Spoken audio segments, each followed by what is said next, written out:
So Mauri then is probably the closest English word which I think is appropriate.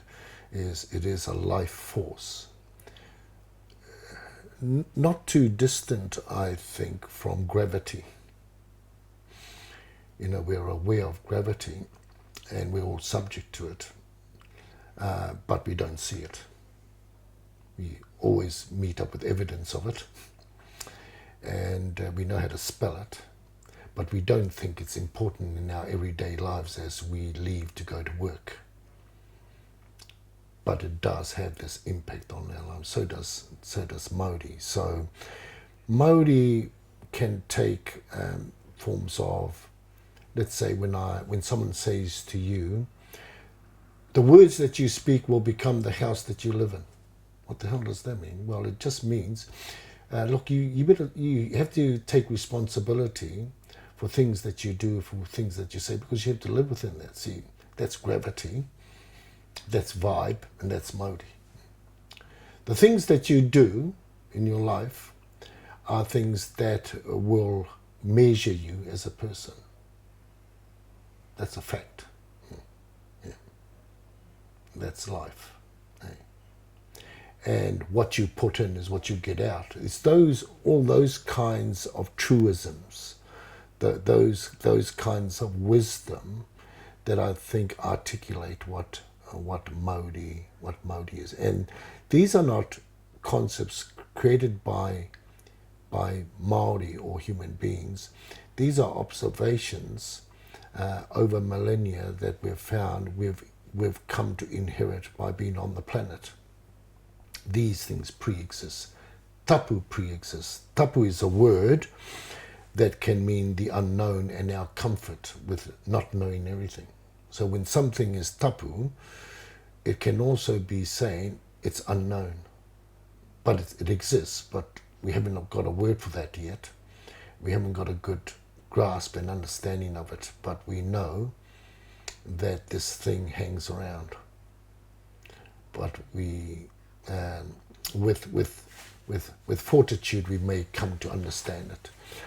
Tapu also is a word that means that it's beyond our power to control, but it affects us.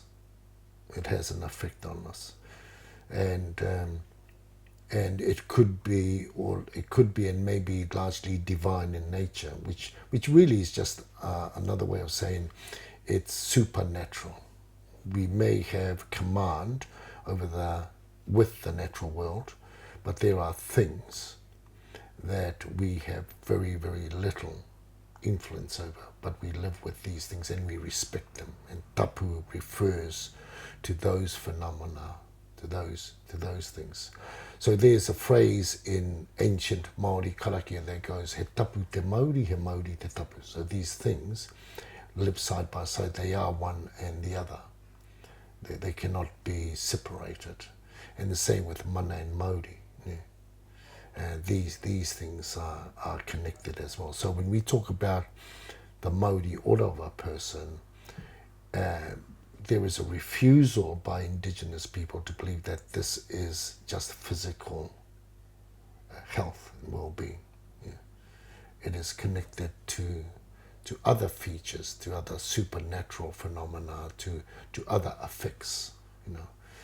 It's like somebody denying that the quality of your environment has nothing to do on your health.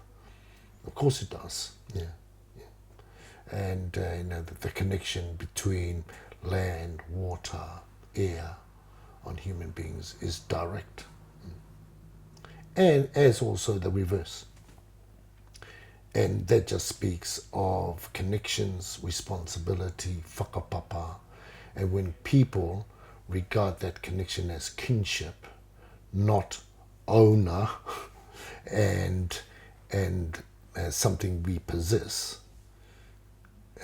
If that is our relationship with nature, that we regard ourselves as the controller, the benefactor, and the owner of it, we will plummet towards ill health. Whereas if we see these things as part of a whakapapa, meaning we are connected to it very personally, and we have personal names for it, that I think excites the necessity for responsibility and accountability of those things. That says, well, what are we doing wrong, and how do we limit that? But in terms of health, we're now in a slumber where we think it's somebody else's fault, and somebody else should take charge of making us well. This cannot work. This cannot work. Yeah.